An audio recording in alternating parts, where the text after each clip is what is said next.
많은 사람들이 가정에 대해서 얘기할 때 얼굴빛이 어두워지고 어려워지는 게 있습니다. 가정은 우리의 사랑의 대상이기도 하지만 고민의 대상인 것 같습니다. 사랑하는 여러분들의 모든 가정이 주님의 은혜 안에서 축복되고 영광스러운 믿음의 명문 가정이 되시기를 주의 이름으로 축원합니다. 올 한 달 동안 믿음의 명문 가정에 대해서 우리가 설교하고 있는데요. 지난주 우리 자녀들에게 저주를 이기는 축복의 능력에 대해서 말씀드렸습니다. 첫 번째는 모든 일을 하나님께 의탁하는 능력을 가르쳐라. 두 번째는 자신이 어려움을 당해도 그것을 저주로 갖지 말고 축복으로 베풀어서 선한 행동으로 하나님의 놀라운 축복을 누리며 사는 법을 가르쳐라는 말씀을 드렸습니다.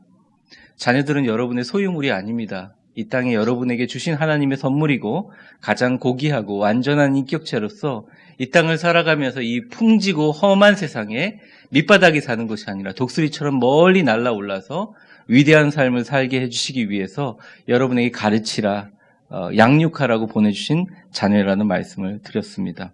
지난주에 이어서 오늘은 약속하신 첫 계명, 하나님이 약속하신 첫 계명이라는 제목으로 어버이 주일 말씀을 전하려고 합니다. 10계명이 있는데 부모를 공경하라는 말이 5계명입니다. 아시다시피 1계명서부터 4계명까지는 하나님과 인간 사이의 계명이고요. 인간과 인간 사이의 첫째 되는 계명이 뭐냐? 내 부모를 공경하라. 내 부모에게 효도하라는 계명이라 주님의 약속이 있는 첫 계명입니다. 근데 첫 계명이기도 한데 무슨 약속이 있을까요? 오늘 성경 본문에 나온 것처럼 장수와 형통을 보장하는 하나님의 약속이 있는 계명이라는 것입니다. 저는 조금 일찍 노안이 왔습니다. 그래서 다초점 렌즈를 끼고 있어요. 이 안경도 다초점 렌즈입니다. 근데 다초점 렌즈가 비쌉니다. 미국에서 유학할 때 다초점 렌즈가 참 하도 비싸서 그 안경사에게 어떻게 하면 좀 안경값을 줄일 수 있는지, 왜냐하면 다초점 렌즈 계속 바꿀 때마다 돈이 많이 드니까 물어봤더니 하는 말이 저보고 돋보기를 그냥 사래요. 10,000원짜리, 20,000원짜리 돋보기를 사래요. 왜냐하면 눈이 나빠지는 거는 가까이 있는 것이 계속 안 보여지는 노안이 심해지는 거기 때문에 그거에 맞춰서 계속 다초점을 바꾸다 보면 돈이 많이 든다는 것입니다. 여러분, 한국이 안경이 쌀 때 한국 안경이 참 싸거든요. 생각보다. 여러분 잘 눈 관리하시기를 바랍니다. 눈 관리 전도사로 제가 온 것은 아니고요. 이 다초점의 혜택을 좀 많이 누리고 살았어요. 근데 제가 조금 눈이 흐려졌다 생각할 때 우리 한국에 있는 안과에 가보니까 제가 미국에서 들었던 말을 똑같이 하더라고요.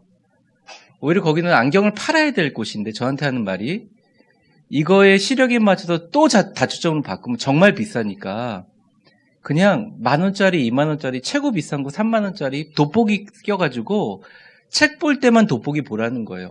어두워지는 건 막을 수 없다는 것입니다. 그래서 어저께 설교 준비하면서 오랜만에 돋보기를 꺼내가지고 책을 읽으려고 딱 돋보기를 쓰는데 순간 휘청하면서 어지러웠습니다. 왜 그러냐면 돋보기는 가까이 있는 곳은 잘 보이는데 말이죠. 다초점 렌즈를 끼다가 다시 돋보기를 끼다 보니까 멀리 있는 곳이 희미하게 보이는 현상이 일어났습니다. 제가 그 순간 물을 마시다가 어떤 생각이 떠올랐냐면 인생이 렌즈를 바꿔 끼는 것과 비슷하구나라는 생각이 들었습니다. 대부분 우리가 태어나서 젊을 때는 눈이 밝고 먼 곳까지 잘 보이기 때문에 가까운 곳의 소중함을 보지 못하고 먼 곳만 보려고 합니다. 젊었을 때 그렇습니다. 미래를 바라보고 꿈을 바라보고 달려갑니다. 그래서 안경이 필요 없죠. 근데 나이가 먹다 보면 어느 순간 갑자기 가까운 곳의 소중함을 느끼고 가까운 곳을 돌아보는 것을 깨닫게 됩니다. 성숙했다는 의미죠. 근데 보려고 하니까 뭐가 와요? 노안이 오게 되죠. 그래서 아무리 보려고 해도 보아지지가 않습니다. 어리고 젊었을 땐 소중하게 여기지 않았던 가정이 그래도 삶이 안정되고 내가 사회에서 인정받게 되니까 정말 가정이라는 게 중요했다는 것을 다시 깨닫고 가정의 교육이 중요하다는 깨닫고 다시 가정을 바라보려고 눈을 아무리 내려깔고 안경을 이렇게 아무리 내려봐도 잘 보이지가 않아요. 노안이 왔기 때문입니다. 그래서 우리는 인생에 돋보기를 끼게 되죠. 돈이나 명예나 힘과 권력이나 경험을 통해서 돋보기를 끼워가지고 가까운 곳을 보려고 합니다. 그리고 열심히 바라보며 나이 먹어가면서 가정에 충실한 사람으로 젊었을 때랑 달리 변화됐는데, 문제는 시간이 흐르면서 이 돋보기의 단점인 먼 곳을 보지 못한다는 거예요. 저는 이런 생각을 했습니다. 성경이라는 것은 하나님의 시각으로 세상을 보게 해주는 렌즈와 같습니다. 먼 곳을 균형 있게 바라보게 해주고 가까운 곳을 밝게 바라보게 해주는 다초점 렌즈이죠. 성경이야말로 이 땅에 있는 모든 분들에게 가장 아름답고 좋은 다초점 렌즈라고 할 수 있습니다. 현재를 살아가는 우리가 먼 곳도 제대로 보고 가까운 곳도 제대로 보게 해주는 다초점 렌즈, 바로 성경이라고 할 수 있죠. 제가 다초점 렌즈에 관심을 가지고 가격을 보니까 가격이 뭐가 비싼가 봤더니요, 가격을 결정하는 기준은 딱 한 개예요. 제가 안과 가서 배운 건데, 다초점 렌즈는 그 사람이 가지고 있는 시야, 멀리 보고 있는 시야에 대한, 아무리 시야가 높아도 그 렌즈는 비싸지 않답니다. 다초점 렌즈의 가격은 밑으로 눈을 깔아서 볼 때 그 공간의 넓이가 얼마나 되느냐, 가까이 있는 것을 볼 때, 가까이 있는 곳에 얼마나 많이 넓은 곳을 보여주느냐에 따라서 다초점 렌즈의 가격이 천차만별이라는 거예요. 즉, 우리랑 적용해 보면 인생에 내 주변에 있는 가장 가까운 사람, 가정을 잘 볼 수 있으면서 살아가고 가정을 잘 관리하는 사람이 어떠면 하나님이 주시는 인생의 다초점 렌즈인 성경을 잘 활용하는 사람이란 뜻이죠. 오늘 성경 구조는 어떻게 보면 성경의 최고급 렌즈가 있다면 이 말씀이 아닐까 생각합니다. 가족을 연결하고 형통을 연결하고 장수를 연결하고 정말 가족과 우리를 같이 바라보게 해주시는 하나님의 약속 있는 첫 계명이 뭐냐? 저는 그것을 효도라고 생각합니다. 부모님을 공경하고 순종하는 것이라고 생각합니다. 오늘은 이 두 가지의 틀을 가지고 같이 여러분과 말씀을 나누도록 하겠습니다. 첫 번째, 저는 하나님이 주신 이 약속 있는 첫 계명이 우리에게 의미가 있고 순종해야 되는 이유는 하나님의 권위에 대해서 인정하는 태도가 바로 우리의 축복을 관여하고 있기 때문입니다. 1절을 한번 읽어보겠습니다. 시작. 주 아녀들아, 주 안에서 너희 부모에게 순종하라. 이것이 옳으니라. 네, 너무 간단하죠. 자녀들아, 주 안에서 너희 부모에게 순종하라. 이것이 옳으니라.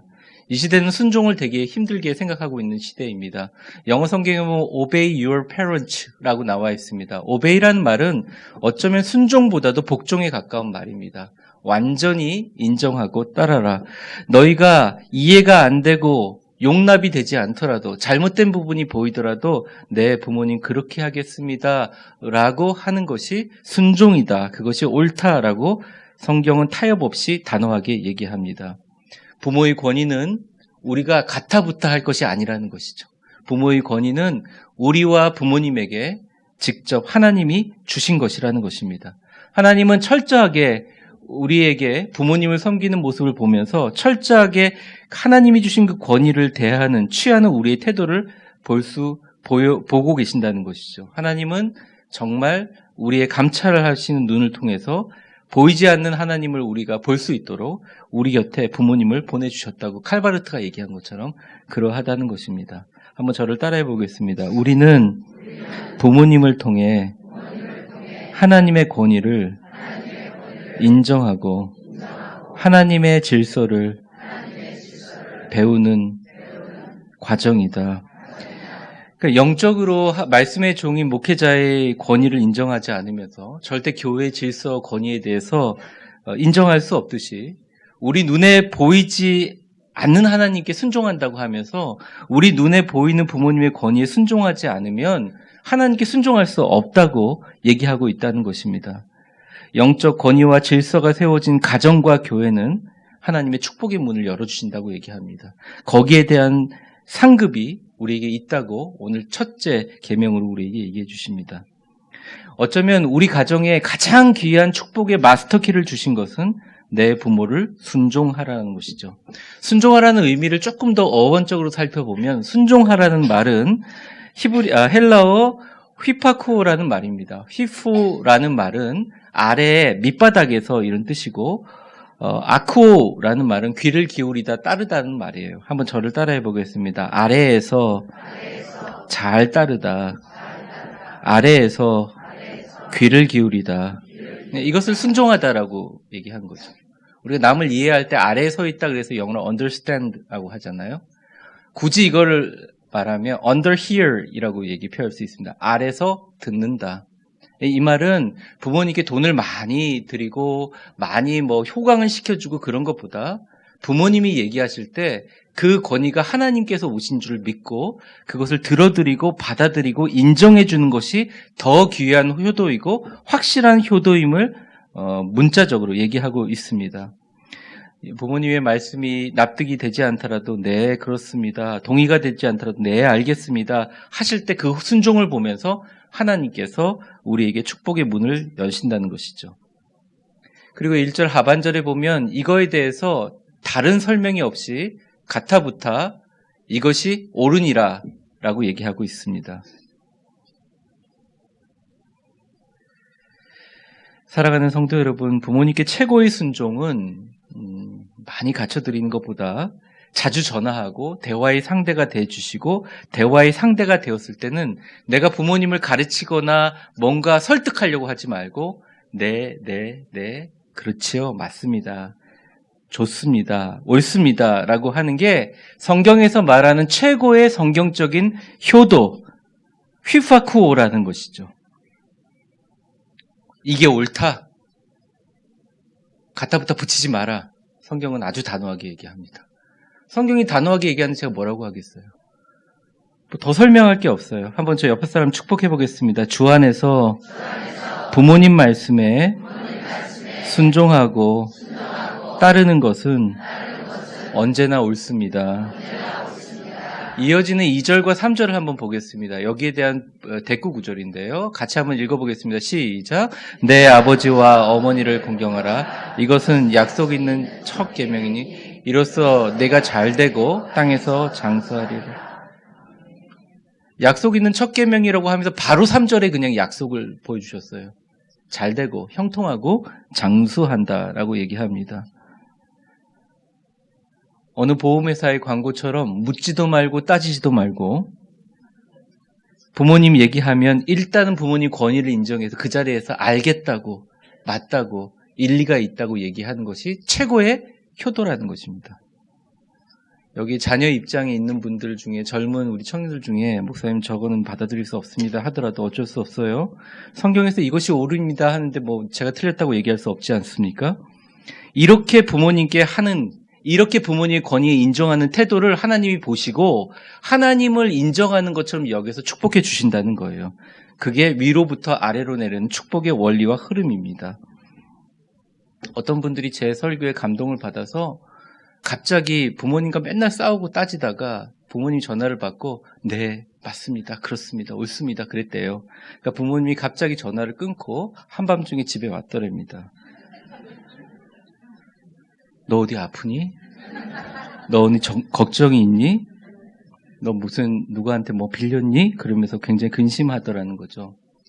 너무 부모님 말에 잘 대꾸해주는 아들이 없고 자녀가 없기 때문에 오히려 부모님 말을 인정하는 자녀들의 말을 들으면서 얘가 인생을 포기했나 이러면서 걱정하더라는 것입니다.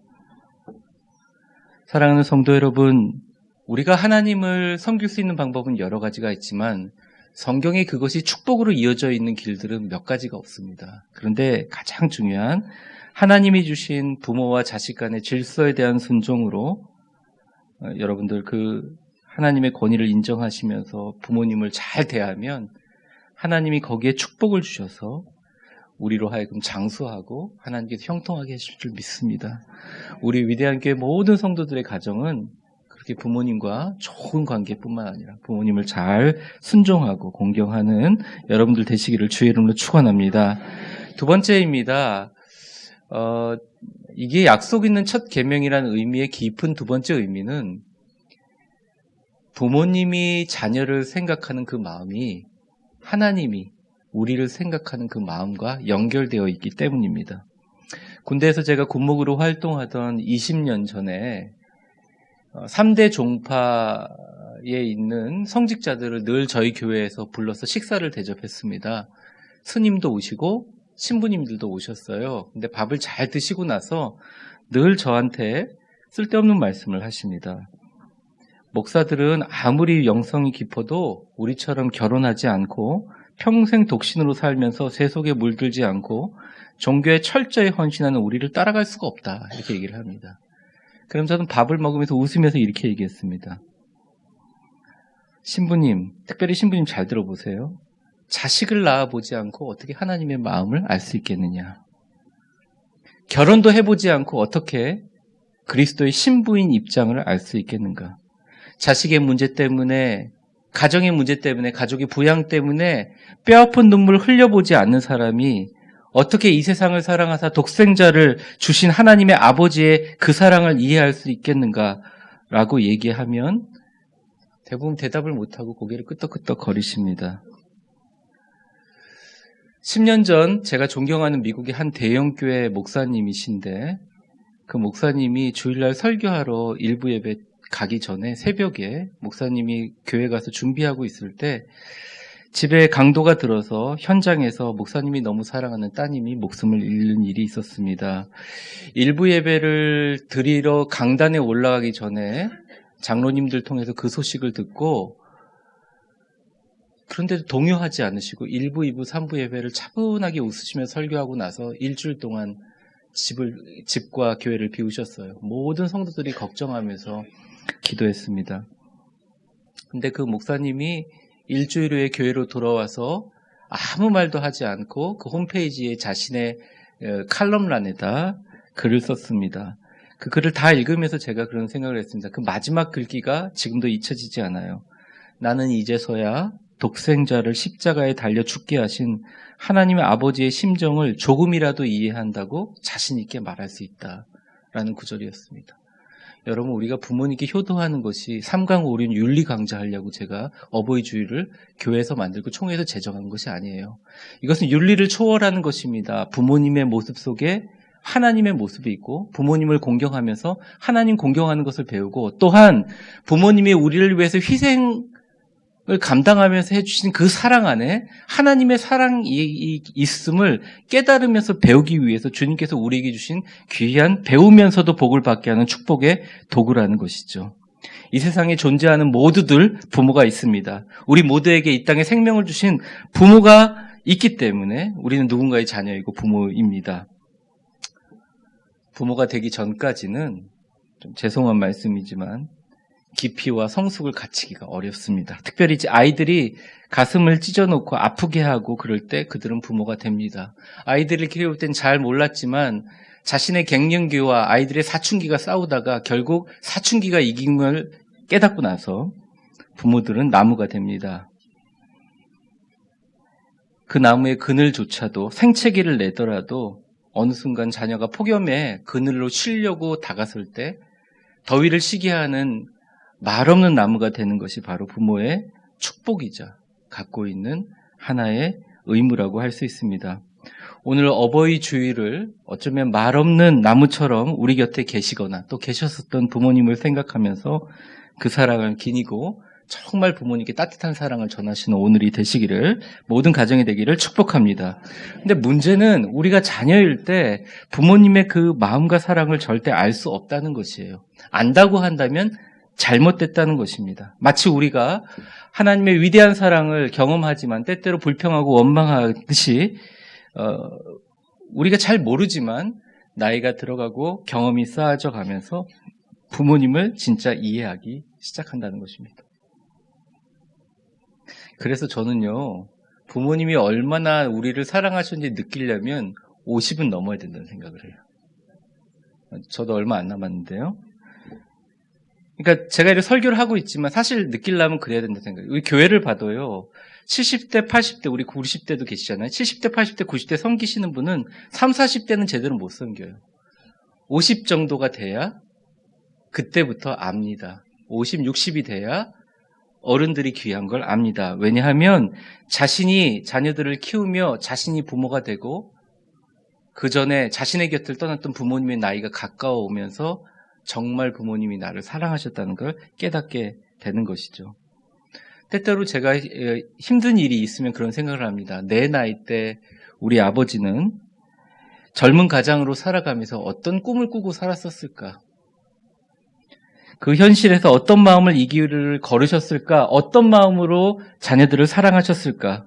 그 시절 그때 우리 어머니는 가족과 아버지를 건사하면서 처녀 때는 낭만적이고 결혼하면 너무나 낭만적이고 꽃구름이 펼쳐질 것처럼 결혼했지만 막막한 현실 가운데 얼마나 많은 시간 조용히 자녀들 보지 않는 데서 눈물을 흘렸을까 가끔 생각해 보게 됩니다. 여러분들은 어떠신지요?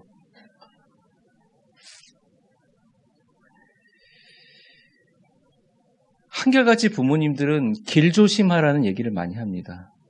50이 넘었건 60이 넘었건 길 조심하라 그럽니다. 저도 집에 가면 길 조심하라 그럽니다. 운전 조심하라고 합니다. 우리 부모님이 무슨 교통안전관리공단에서 근무하신 것도 아닌데 길하고 운전 조심하라고 늘 얘기하십니다. 전화하면 늘 건강을 걱정하십니다. 사실은 부모님들이 더 건강이 안 좋으시거든요. 밥 챙겨 먹으라고 그러십니다. 저는 밥은 먹고 다니거든요. 근데 어머니, 아버님 보면 밖에서 차리지 않고 챙겨 드시는 거 너무 좋아하시더라고요. 사실 밥 챙겨 드셔야 될 건 부모님들이죠. 챙겨 드려야 될 게 저죠. 근데 늘 부모님은 걱정하십니다. 이게 사랑이라는 거죠.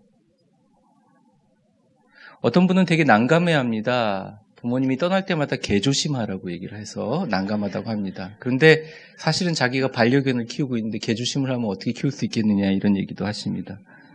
늘 어머님, 아버님은 자식 걱정입니다. 특히 어머님들이 그러신 것 같아요.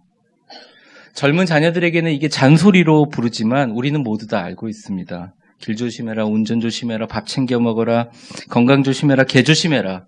모두 사랑하는 자녀들아, 걱정이 많이 되니 조심해라. 걱정한다, 사랑한다는 말에 동의어라는 말입니다. 대부분의 젊은 아버지들은 말이 없으십니다. 여기도 말이 많으신 분이 계신지 모르겠지만 말이 없으십니다. 오면 왔냐? 가만히 있다가 갈 때 되면 가라. 조심스럽고 짧습니다. 근데 부모님이 나이가 드시면 자녀들을 좀 앉혀놓고 더 얘기를 많이 하려고 그럽니다. 사실은 어렸을 때는 아버지가 큰 산처럼 보이지만 20살이 넘으면 내가 인생에서 제일 잘하는 것처럼 교만해서 아버지를 막 하찮게 보다가 인생 풍파 겪으면서 고생하고 40대가 넘어서게 되면 아버지 품에 좀 기다리고 싶은데 그때 아버지한테 가면 이미 아버지의 어깨가 많이 작아져 있습니다. 아버지의 뒷모습이 많이 무너져 있음을 보게 됩니다. 근데 여전히 왔냐? 가라. 짧습니다.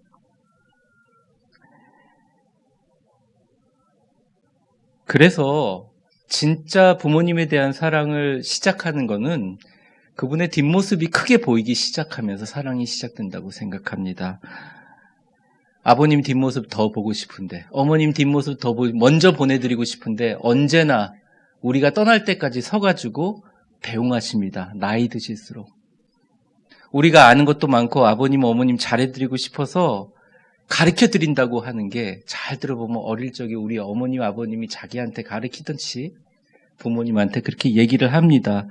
그런데 사실 정말 낮아지는 아버지의 어깨를 바라보고 그 뒷모습이 말해주는 수많은 메시지를 보면서 우리는 서로 말하지 않아도 어색해도 잘 알고 있습니다. 말이 없으신 아버님은 정말 인생을 다 걸고 어깨와 몸이 부서지도록 우리를 다른 방법으로 사랑하셨다는 것을 말합니다. 사랑하는 성도 여러분, 우리가 부모님께 효도하는 것을 축복의 비결이나 율법으로 받아들이지 말았으면 좋겠습니다. 저는 이것이 바로 하나님의 말씀을 건 약속 있는 첫 계명으로 그 부모님의 무너지는 뒷모습을 보면서 지금도 나이가 어떤 나이시든 간에 우리 걱정하는 부모님을 보면서 예수 그리스도 십자가란 나무 밑에 있는 그늘을 우리가 볼 수 있어야 된다는 겁니다. 그 십자가 그늘 밑에 우리의 모든 죄와 짐을 내려놓을 수 있는 것처럼 우리 부모님께 순종하고 공경하면서 하나님이 주신 형통과 장수도 주시지만 그것을 통해서 하나님의 사랑을 배우라고 주신 인생의 귀한 나침판입니다. 오늘 행사가 많아서 길게 설교하지 않겠습니다. 한 가지 얘기만 드리고 마무리하려고 그래요. 나폴레옹이 폴란드를 침략한 적이 있습니다. 폴란드를 점령하고 각 마을들을 하나하나 점령해 나면서 그 마을들을 약탈하고 그 마을들을 완전히 엉망으로 만들 때 한 마을에 있는 영주가 너무너무 걱정이 돼서 또 그 나폴레옹이 부하들한테 연결이 되어서 그 나폴레옹 황제를 자기 집으로 폴란드 한 마을의 영주가 초대했습니다. 이유는 단 한 가지였습니다. 자신이 약탈당하지 않게 잘 보이기 위해서 그런 겁니다. 그래서 식사를 하시는데 첫 번째 상석과 두 번째 상석에 앉히지 않고 세 번째 상석에 나폴레옹을 앉히고 그 다음 상석에 부하들을 앉히고 그 다음에 자신의 가족들이 앉고 있는 것입니다. 나폴레옹이 좀 화가 났어요. 얼굴이 불그락불그락하니까 옆에서 눈치를 보던 부하가 얘기했습니다. 어떻게 제국의 황제를 이따위로 대접할 수가 있습니까? 죽고 싶습니까? 이렇게 물어봤습니다. 그때 이 주인이 아주 겸손하게 일어나서 이렇게 대답했답니다. 이 자리는 우리 아버지와 어머니가 앉으실 자리입니다. 적어도 제게는 가장 높으신 분, 존중받아야 할 분이 바로 하나님을 대변하는 우리 부모님입니다. 그러더니 방에서 허리가 꼬부라지시고 콜록콜록 기침을 하시는 연로하신 부모님이 오셔서 첫째 석과 둘째 석에 앉더라는 거예요. 그때 나폴레옹이 자신을 엄청 부끄러워하면서 많은 사람에게 명령하여 그 지방만은 약탈하지 않고 지나가면서 그 영주를 엄청 칭찬했다고 얘기하는 내용들이 있습니다. 사랑하는 성도 여러분, 여러분에게 묻고 싶습니다. 여러분의 진짜 존중의 자리는 무엇입니까? 진앙적으로는 하나님이겠죠. 그렇지만 우리 인생에 가장 존중받고 대접받아야 될 분이 누구냐? 어쩌면 여러분들이 그동안 전화하지도 않았던, 어쩌면 여러분들이 너무나 힘들고 너무나 귀찮아하기도 하고, 어쩌면 여러분들보다 더 지적 능력이 떨어져 있고 힘이 빠져 있고, 어쩔 때는 부모님이 부끄러울 때도 있었던 그 부모님이 여러분의 가장 높은 자리에 앉아야 될 분이고 가장 순종하고 공경해야 하나님이 그 위로부터 내리는 영적인 질서를 통해서 가정을 통해서 흘러주시는 명문가정의 축복의 길을 제시하고 있다는 것입니다. 사랑하는 성도 여러분, 여러분의 부모님의 존중의 자리가 여러분의 인생의 첫 번째 자리가 되기를 주의 이름으로 축원합니다. 부모님의 말씀이 틀리더라도 순종하시고 옳다고 생각하시고 예전보다 늙고 연약해지셨지만 약해지셨지만 느려지셨지만 가장 부모님을 공경하고 순종할 때 하나님께서 첫째 되는 약속을 지켜주시는 것처럼 축복을 우리에게 허락해 주십니다.